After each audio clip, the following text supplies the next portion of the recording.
Hello बच्चों, let's read this question. The question says, consider the circuit shown in the figure. Option first, the current in the 5 ohm resistor is 2 ampere. Option second, the current in the 5 ohm resistor is 1 ampere. Option third, the potential difference VA minus VB is equal to 8 volt. Option fourth, the potential difference VA minus VB is equal to minus 5 volt. तो इस question के अंदर हमें दे रखा है एक figure show किया गया है, उसके अकॉर्डिंग हमें करेक्ट ऑप्शन चूज करना है। तो बात करते हैं की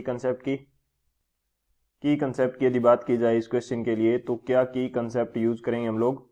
हमें पता होना चाहिए कि यदि हमारे पास दो या दो से ज़्यादा रेजिस्टेंस हैं और वो सीरीज और पैरेलल कॉम्बिनेशन दोनों के अंदर अलग अलग जुड़े हुए हैं, तो नेट जो रेजिस्टेंस होता है वो कितना आएगा। तो यहाँ पे मैं बात करता हूँ नेट रेजिस्टेंस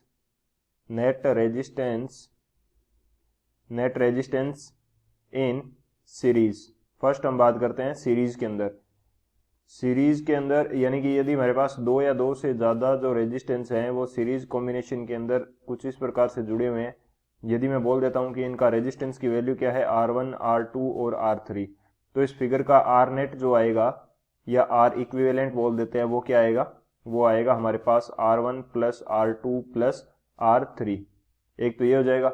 सेकेंड हम बात करते हैं इन पैरेलल कॉम्बिनेशन। यदि इन रेजिस्टेंस का क्या हो, हमारे पास पैरेलल कॉम्बिनेशन हो। पैरेलल कॉम्बिनेशन किस प्रकार से होता है, ये वही तीन रेजिस्टर है R1, R2 एंड R3।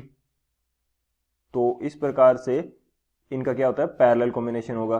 तो इस कंडीशन के अंदर R नेट की वैल्यू क्या आएगी, हमारे पास ये रहता है 1 by R equivalent is equal to 1 by R1 plus 1 by R2 plus 1 by R3। ये हमारे पास क्या आ जाएगा, पैरेलल कंडीशन के अंदर नेट रेजिस्टेंस आ जाएगा। एक तो ये की कंसेप्ट हो जाएगा हमारे पास। सेकंड हम बात करते हैं की कंसेप्ट की, वो हमारे पास क्या होगा, सेकंड की कंसेप्ट हमारे पास होगा किरचॉफ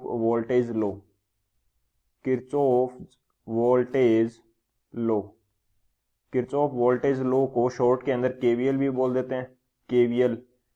तो केवीएल का स्टेटमेंट क्या है कि किसी क्लोज लूप के अराउंड यदि हम पोटेंशियल डिफरेंस देखेंगे तो सभी पोटेंशियल डिफरेंस का जो एल्जेब्रिक सम होगा वो जीरो के इक्वल होगा।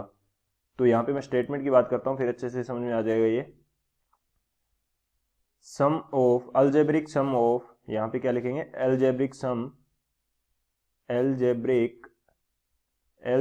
सम ऑफ पोटेंशियल डिफरेंसेस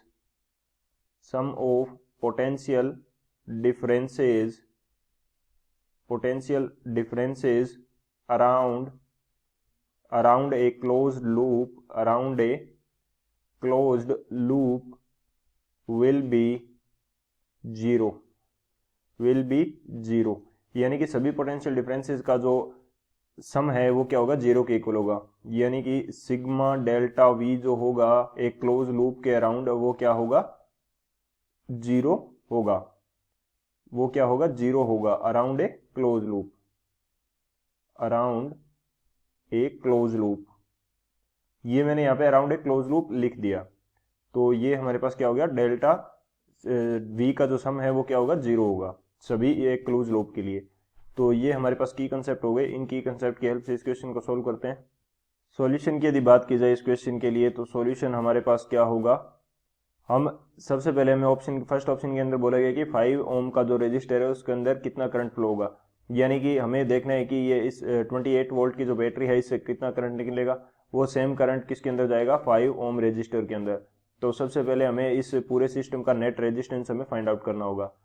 तो फर्स्ट कंडीशन यदि देखा जाए तो ये 3 ओम, 4 ओम और ये 3 ओम, ये तीनों किसके अंदर है, सीरीज कॉम्बिनेशन के अंदर है। तो इसका नेट क्या आएगा हमारे पास, तो इसको मैं बोल देता हूं R1 बोल देता हूं। इन तीनों का नेट मेरे पास R1 आएगा, ये मैं मान लेता हूं। तो ये मेरे पास कितना हो जाएगा, डायरेक्ट ऐड हो जाएगा किसके अंदर, सीरीज कॉम्बिनेशन के अंदर। तो 3 प्लस 4 प्लस 3, यानी कि R1 की वैल्यू क्या आ जाएगी, 10 ओम आ जाएगी। अब हमारे पास इन तीनों रजिस्टर के जगह एक रजिस्टर हम ऐड कर सकते हैं जिसकी वैल्यू क्या आ जाएगी, 10 ओम। तो वो मैं मान लेता हूं कि ये मेरे पास 10 ओम का रजिस्टर हो जाएगा। तो ये दोनों जो 10 ओम के रजिस्टर हैं ये क्या हो जाएंगे, पैरेलल कॉम्बिनेशन के अंदर। तो इनका जो नेट रेजिस्टेंस आएगा इसको मैं बोल देता हूं, इसको क्या बोल देता हूं, इसको बोल देता हूं R2। तो इन दोनों का जो R2 आएगा वो हमारे पास कितना आएगा, 1 by R2 is equal to 1 by 10 plus 1/10, यानी कि R2 की वैल्यू कितनी आएगी 5 ओम। R2 की वैल्यू मेरे पास आएगी 5 ओम। तो अब ये जो 10 ओम के हैं इनकी जगह मैं एक 5 ओम का कनेक्ट कर सकता हूँ, यानी कि यहाँ पे मैं एक 5 ओम का रेजिस्टर कनेक्ट कर सकता हूँ। तो ये मेरे पास 5 ओम का आ गया। तो अब 3 ओम, 5 ओम और 2 ओम ये सीरीज के अंदर आ गए। इनका मैं बोल देता हूँ R3।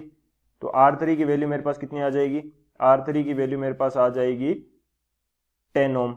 R3 की वैल्यू क्या आ जाएगी 10 ओम। तो फिर से यहाँ पे 10 ओम और 10 ओम किसके अंदर आ जाएंगे, पैरेलल कॉम्बिनेशन के अंदर।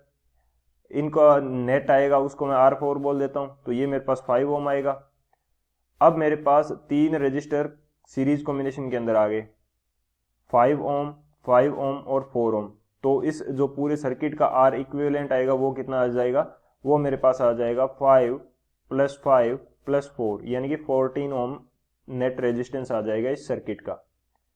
अब मैं क्या करता हूँ, करंट फाइंड आउट कर लेता हूँ। V = IR होता है हमारे पास। I की वैल्यू क्या आ जाएगी V/R। V की वैल्यू है 28 और रेजिस्टेंस हमारे पास नेट आया 14। तो ये कितना आ जाएगा 2 एम्पियर, यानी कि 5 ओम रेजिस्टर से कितना करंट फ्लो करेगा 2 एम्पियर। तो इसके अकॉर्डिंग यदि बात करें तो हमारा जो फर्स्ट ऑप्शन है वो करेक्ट हो जाएगा, सेकंड क्या हो जाएगा, इनकरेक्ट हो जाएगा। नेक्स्ट ऑप्शन में हमें दे रखा है कि जो VA - VB है उसकी वैल्यू कितनी आएगी वो देखनी है। तो इसके लिए हम बात करते हैं VA - VB के लिए। तो वो हमारा किस प्रकार से होगा वो देख लेते हैं। हमें क्या फाइंड आउट करना है, हमें फाइंड आउट करना है VA - VB। ये हमें फाइंड आउट करना है VA - VB। तो सबसे पहले तो ये देख लेते हैं कि यहाँ से 2 एम्पियर का करंट आ रहा था।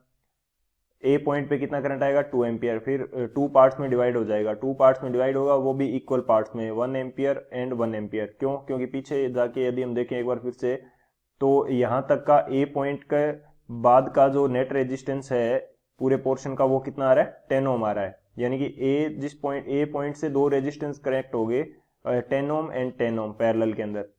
तो यहाँ पे जो करंट होगा वो इक्वली डिवाइड हो जाएगा, यानी कि 1 एम्पियर यहाँ पे आ जाएगा और 1 एम्पियर ही इस 3 ओम में चला जाएगा।